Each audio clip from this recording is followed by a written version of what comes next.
ഇന്നത്തെ നമ്മുടെ ഈ സ്പെഷ്യൽ വെയിറ്റ് ലോസ് ആഗ്രഹിക്കുന്നവർക്കും ഡയബറ്റിക് ഡയറ്റ് നോക്കുന്നവർക്കും ഇനി ഹെൽത്തി ആയിട്ടിരിക്കാൻ ആഗ്രഹിക്കുന്നവർക്കും തയ്യാറാക്കാൻ പറ്റുന്ന ഹൈ പ്രോട്ടീൻ മീലാണ് ഇത്. നിങ്ങൾക്ക് ഹെൽത്തി ബ്രേക്ക്ഫാസ്റ്റ് ആയിട്ടോ കംപ്ലീറ്റ് മീലായിട്ടോ ഈവൻ ലൈറ്റ് ഡിന്നറായിട്ടും കഴിക്കാവുന്ന റെസിപ്പി കൂടിയാണ്. എങ്ങനെ തയ്യാറാക്കാമെന്ന് കണ്ടു നോക്കാം.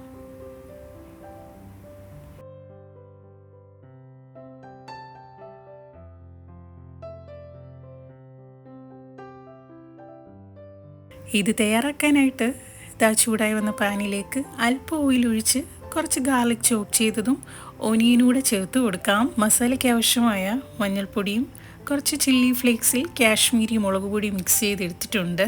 മസാലയും ഒനിയനൂടെ നന്നായിട്ട് സോട്ട് ചെയ്തെടുക്കാം.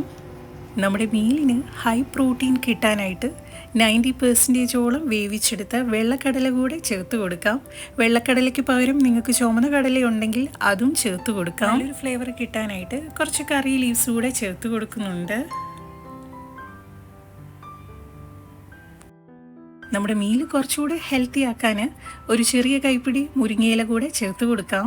മുരിങ്ങയിലയിൽ ധാരാളം വൈറ്റമിൻസും ഫൈബറും മിനറൽസും അടങ്ങിയിട്ടുള്ളതിനാൽ കാഴ്ചശക്തിക്കും HP കുറവുള്ളവർക്കും വെയ്റ്റ് മാനേജ്മെൻറ്റിനും ഇത് ഡെയിലി ഡയറ്റിൽ ഉൾപ്പെടുത്താം.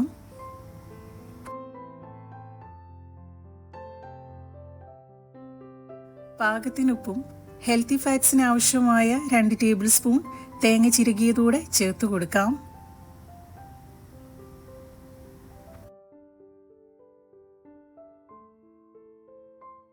നമ്മുടെ മീല് ഒരു കംപ്ലീറ്റ് പ്രോട്ടീൻ പാക്ഡ് ആക്കാനായിട്ട് 2 സ്ക്രാമ്പിൾഡ് എഗ്സ് കൂടെ ചേർത്ത് കൊടുക്കാം. എഗ് കൂടെ ചേർത്ത് കൊടുത്തപ്പോൾ മീല് കൂടുതൽ പ്രോട്ടീൻ ബാലൻസ്ഡ് മീലായിട്ടുണ്ട്. ഇത്രയേ ഉള്ളൂ. വളരെ ഹെൽത്തിയും പ്രോട്ടീൻ പാക്ഡുമായിട്ടുള്ള നമ്മുടെ മീൽ ഇവിടെ തയ്യാറായിട്ടുണ്ട്. കടലയിലെ ഫൈബറും പ്രോട്ടീനും മുരിങ്ങയിലയിലെ വൈറ്റമിൻസും മിനറൽസും ഒപ്പം മുട്ടയിലെ ഉയർന്ന പ്രോട്ടീനും ചേർന്ന് ഒരു സിമ്പിൾ ബാലൻസ്ഡ് ഹൈ പ്രോട്ടീൻ മീലാണ് ഇന്ന് നമ്മൾ തയ്യാറാക്കിയത്.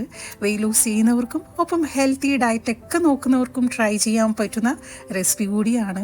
വെയിറ്റ് ലോസ് സീരീസിൻ്റെ ഒരുപാട് ഡയറ്റ് സ്പെഷ്യൽ റെസിപ്പീസ് നമ്മുടെ ചാനലിൽ അപ്ലോഡ് ചെയ്തിട്ടുണ്ട്. കാണാൻ താല്പര്യമുള്ളവർക്ക് പോയി നോക്കാവുന്നതാണ്. ഇന്നത്തെ നമ്മുടെ റെസിപ്പി എല്ലാവർക്കും ഇഷ്ടമായെന്ന് വിശ്വസിക്കുന്നു. പുതിയൊരു വീഡിയോയുമായി നമുക്ക് വീണ്ടും കാണാം. നന്ദി, നമസ്കാരം.